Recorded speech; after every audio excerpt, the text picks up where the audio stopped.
ओम परमात्मने नमः। 8वें अध्याय में सगर जी का चरित्र। श्री सुखदेव जी कहते हैं कि रोहित का पुत्र था हरित। हरित से चंप हुआ, उसी से चंपापुरी बसाई थी। चंप से सुदेव और उसका पुत्र विजय हुआ। विजय का भरुक, भरुक का ब्रक और ब्रक का पुत्र हुआ बाहुक। शत्रुओं ने बाहुक से राज्य छीन लिया। तब वो अपनी पत्नी के साथ वन में चला गया। वन में जाने पर बुढ़ापे के कारण जब बाहुक की मृत्यु हो गई, तब उसकी पत्नी भी उसके साथ सती होने को उद्यत हुई। परंतु महर्षि औरव को यह मालूम था इसे गर्व है, इसलिए उन्होंने उसे सती होने से रोक दिया। जब उसकी सौतों को यह बात मालूम हुई तो उन्होंने उसे भोजन के साथ विष दे दिया, परंतु गर्भ पर उस विषय का कोई प्रभाव नहीं पड़ा। बल्कि उस विष को लिए हुए ही एक बालक का जन्म हुआ, जो गर्भ के साथ पैदा होने के कारण सगर कहलाया। सगर बड़े यशस्वी राजा हुए। सगर चक्रवर्ती सम्राट थे। उन्हीं के पुत्रों ने पृथ्वी खोदकर समुद्र बना दिया था। सगर ने अपने गुरुदेव औरव की आज्ञा मानकर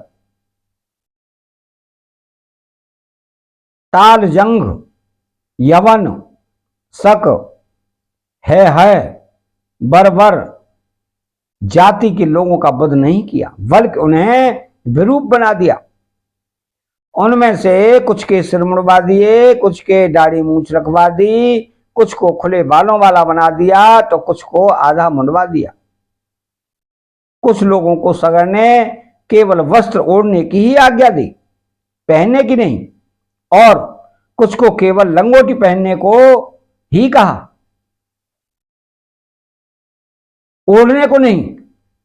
इसके बाद राजा सगन ने औरव ऋषि के आदेशानुसार अश्वमेध यज्ञ के द्वारा संपूर्ण वेद एवं देवतामय आत्मस्वरूप सर्वशक्तिमान भगवान की आराधना की।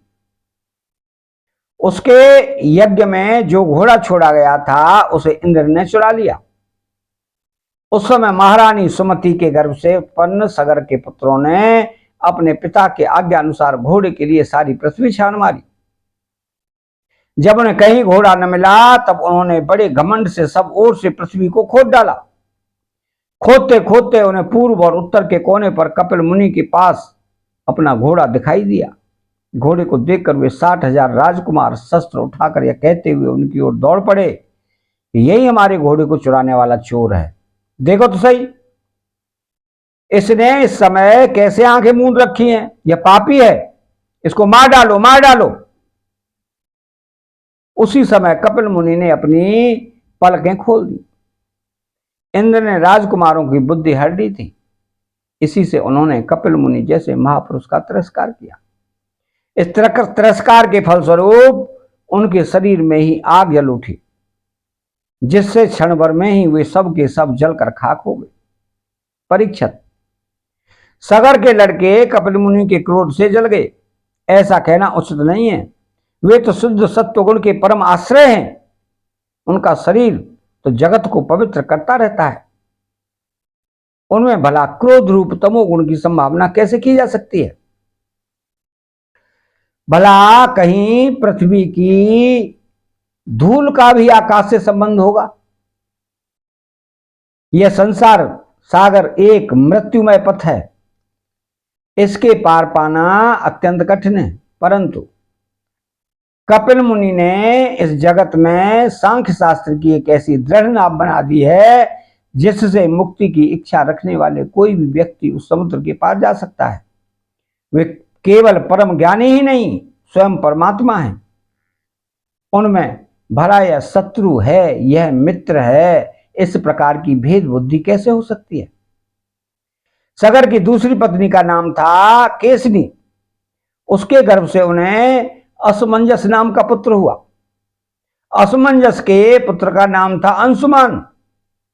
वो अपने दादा सगर की आज्ञाओं के पालन तथा उन्हीं की सेवा में लगा रहता। असमंजस पहले जन्म में ही योगी थे। संग के कारण वो योग से विचलित हो गए थे, परंतु अब भी उन्हें अपने पूर्व जन्म का स्मरण बना हुआ था, इसलिए वे ऐसे काम किया करते थे जिनसे भाई बंधु उन्हें प्रिय न समझें। वे कभी कभी तो अत्यंत निंदित कर्म कर बैठते और अपने को पागल सा दिखलाते, यहां तक कि खेलते हुए बच्चों को सरयू में डाल देते। इस प्रकार उन्होंने लोगों को उद्विग्न कर रखा था। अंत में उनकी ऐसी करतूत देखकर पिता ने पुत्र स्नेह को तिलांजलि दे दी और उन्हें त्याग दिया। तदनंतर अज सुमंजस ने अपने योग बल से उन सब बालकों को जीवित कर दिया। अपने पिता को दिखाकर वे वन में चले गए।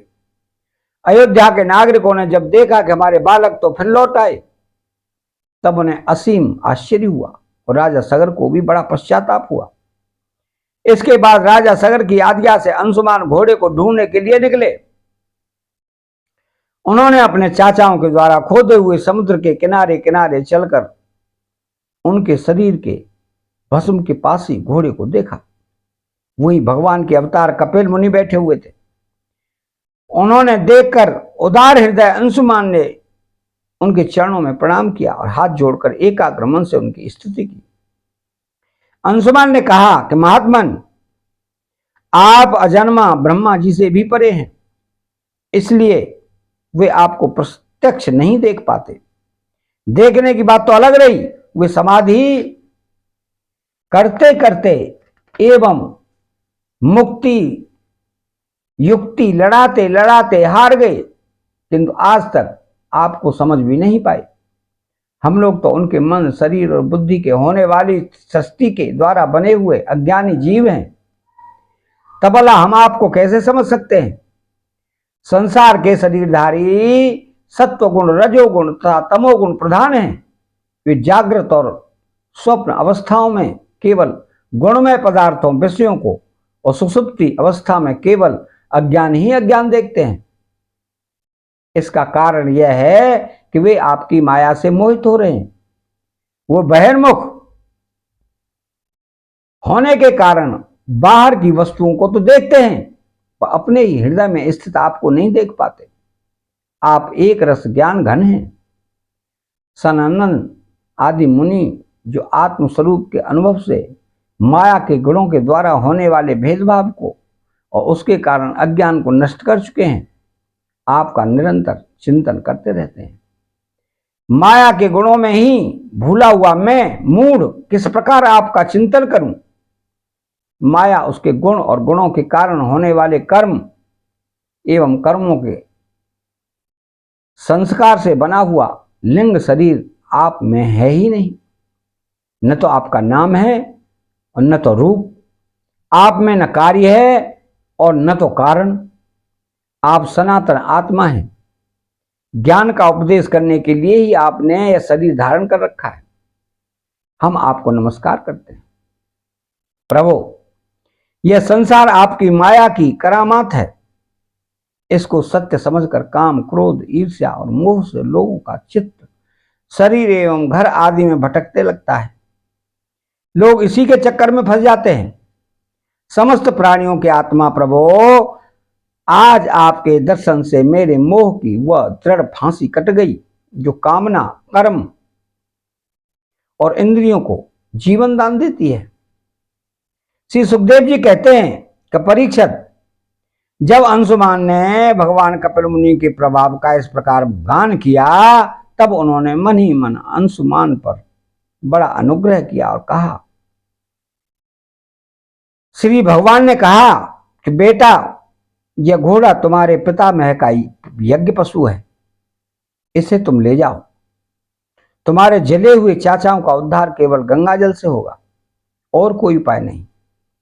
अंशुमान ने बड़ी नम्रता से उन्हें प्रसन्न करके उनकी परिक्रमा की और वे घोड़े को ले आए। सगन ने उस यज्ञ पशु के द्वारा यज्ञ की शेष क्रिया समाप्त की। तब राजा सगन ने अंशुमान को राज्य का भार सौंप दिया और स्वयं विषयों से निष्प्रह एवं बंधन मुक्त हो गए। उन्होंने महर्षि औरव के बतलाए हुए मार्ग से परम पद की प्राप्ति की। अतः यहाँ 8वां अध्याय समाप्त होता है। चैनल को सब्सक्राइब करें, बेल आइकन घंटी को दबाएं और कमेंट बॉक्स में श्री राधे कृष्णा लिखें। जय श्री कृष्णा।